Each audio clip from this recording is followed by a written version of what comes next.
Inland Sports. Join us here on the Inland Sports Show. This guy's the king of the jungle over there at Kaiser High School. The head coach of the Kaiser Cats, our good friend Billy Cardosi. And coach, man, it's about to get real. Here we go. Scrimmage week, week 0, right around the corner. Is this an exciting time of the year? Are you anxious? Like, how would you kind of describe your feelings going into your first game to see what you actually got, this with your team this season? Yeah, it's definitely exciting. I don't know if it's anxious as much anymore. It's exciting to finally get to start to play football games again. And when you have a great coaching staff like we have, it's just fun to be around those guys again and around the kids again. That's important. So it is exciting. It's an exciting time of year. Everybody starts fresh and we're all, have big dreams and big goals, but your goals have to start small. You got to have small goals first. For us, we got to figure out a way to get in the playoffs, and go from there. Coach, speaking of getting into the playoffs, do you feel like looking back at last season that this Kaiser team maybe has something more to prove? Like, hey, we're better than what maybe that record or that team showed last year. Let's see. How can I say this? We were definitely I thought others did not think we were deserving of a playoff bid, but I thought our 6-4 record and our team, according to this, I don't even want to say that word that starts with an E. Format that we have, I thought it was good enough to get in. Obviously we didn't, but it is what it is. And so, and don't think our players haven't heard it from me, about, all the things that you might think I might say. I probably did about us not making the playoffs and about it being on our players and us, and nobody feels sorry for us. And so can you use that as motivation and saying like, hey, don't leave it in the hands of someone else to be like, well, what's the tiebreaker here? And, hey, just go win games. If you win enough games, you don't have to worry about, what this tiebreaker is, or do we belong in that division? Like you just win games, you get in. Exactly.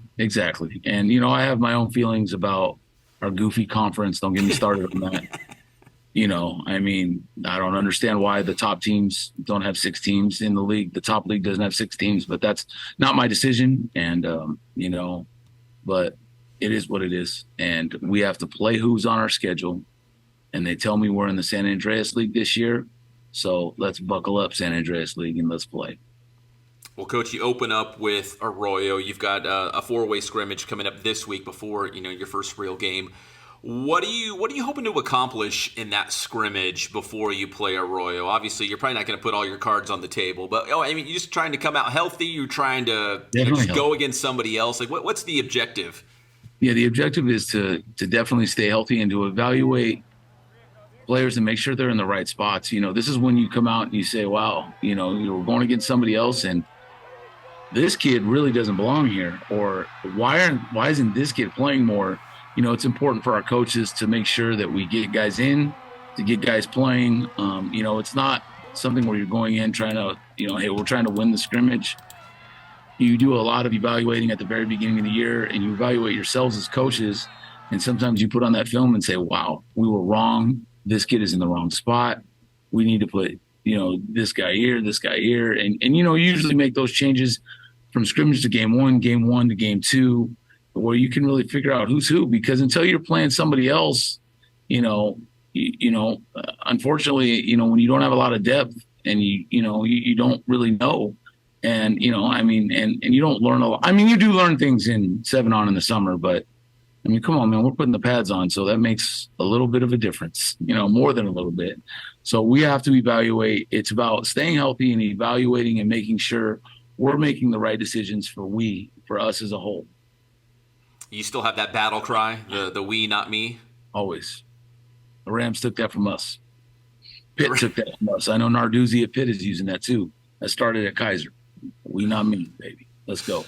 That's painted on the side of our school with all our rings. So it's exciting to see. So next time you're out, you can take a picture of it and post it on your little. I'm going to. So. I'm going to. I'm for sure. I'm going to do that. Coach, I feel like I've gotten to know you pretty well over the years. I don't think I've ever asked you this, but being a dad, especially being a girl dad, I've got 2 daughters of myself. Does it change the way you coach football, look at your football players? Have you changed at all in your approach? I definitely have, and a lot of it is the sanctification process, and my faith has a lot to do with that. But when you are a father, and especially when you go through an adoption, and we're going through an adoption process again right now, hopefully, that bears fruit here soon. But when you go through that process, you definitely have to figure out your priorities and your faith, and it definitely humbles you, and it gives you a perspective of you know that you don't have when you're not a father, and when you don't go through those things, and honestly when you don't have faith. You definitely change how you approach things. That doesn't mean we're not tough. I'm not tough.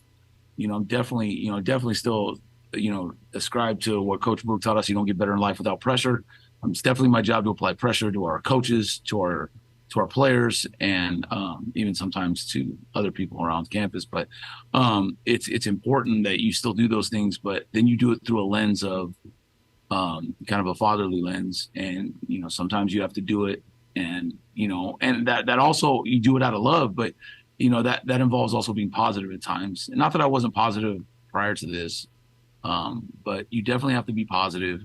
You definitely have to be tough, but there's a line and there's a rapport that you have to build with your staff, with the community, with your players, to be able to find that right mix, to be able to apply the pressure needed to get better. Coach, let me switch gears back to the actual football team on this question. When I think of Kaiser, I think of, man, the Cats are going to be physical and they're going to run the football, up and down the field. Is anything going to change this year? Is that going to be Kaiser again? We're always going to try to be physical. We're going to, try to get in a bunch of different formations that give us the best position, the best chance to move the ball and to score points. And we definitely like to run the football at Kaiser, but we're not afraid to throw the ball. I tell people all the time that if we're dropping passes on air, why am I calling passes when there's defenders? So if we get good enough in the passing game, I'm not afraid to throw the ball. We're not afraid to throw the ball at Kaiser. We just have to execute. And for us, with our personnel, the best personnel for us execution-wise has been running the football. Now, we might be able to throw the ball a little bit this year. I have a feeling that can happen. We'll see. It's up to our guys. We have a good group of kids in the quarterback and receiver room that have been playing pretty well. But we also have the ability to run the ball, and that's never going to change here. Yeah, I know Kyle, Tyler, and in fact, Jonathan Marshall, too. I think it was 2 years ago. We had them on the show. I think they were sophomores, at the time, right? Yeah, one of the best running back duos in the area. Yeah, unfortunately, last year, Kyle got hurt after week one against Ramona. In the first two games, Kyle had 517 yards and 7 touchdowns, and then didn't play the rest of the year. He was out, and unfortunately now his buddy Junior, he's out. He had an off-season knee injury, and he's out right now, and he'll be out for a significant portion of time. He's working his rear end off to get back, and we're hoping and praying for the best that he can get back sometime this year. But it's up to God and the doctors to figure that out. And him, he's working really hard to rehab. But we definitely have some experience in that in that area in running back, and we have some other younger kids that are coming in, and another kid moving from another position to running back to fill that role for Junior until he's healthy, and we're hoping he can do that. And we like our quarterback room. Terrell Holmes Jr. is doing a great job, and he played defense a lot last year. He was our backup, but he's doing a phenomenal job running our offense right now.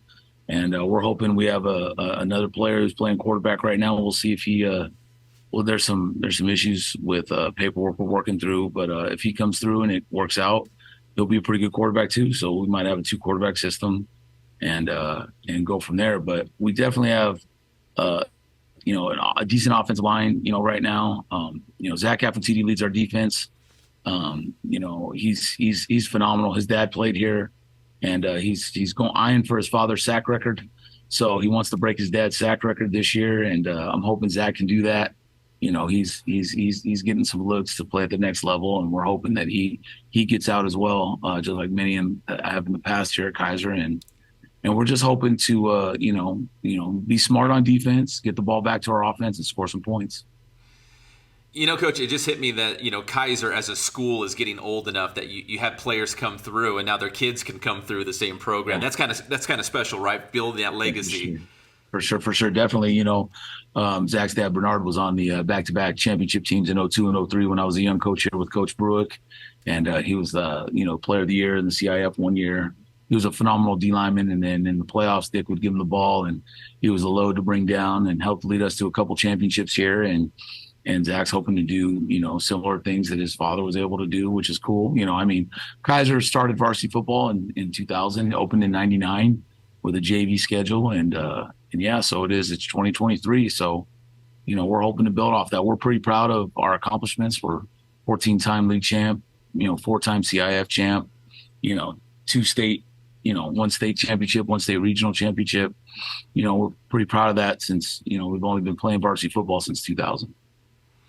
Yeah, you can see some of the rings on behind you on the wall in that picture frame up there. For sure. Coach, you had one of the best post-game sound bites ever when you guys made that run to the championship. It was epic. It was one of the best. But I'm just curious, let's say your first game against Arroyo. It's 30 minutes before game time or 45 minutes, whatever, whenever you guys come back, from early outs or whatever. Do you think about oh man, what am I going to say to the guys to inspire them? Or you just walk in there and I'm just going to pour it all out from the heart. I have nothing written down. I haven't thought about this. It's just all from the heart. Well, I think about it, but it definitely comes from the heart, and it definitely comes from a place of excitement, love and pride that we have here at Kaiser, the tradition that we have, and the love of doing things the right way, doing the right thing when no one's looking.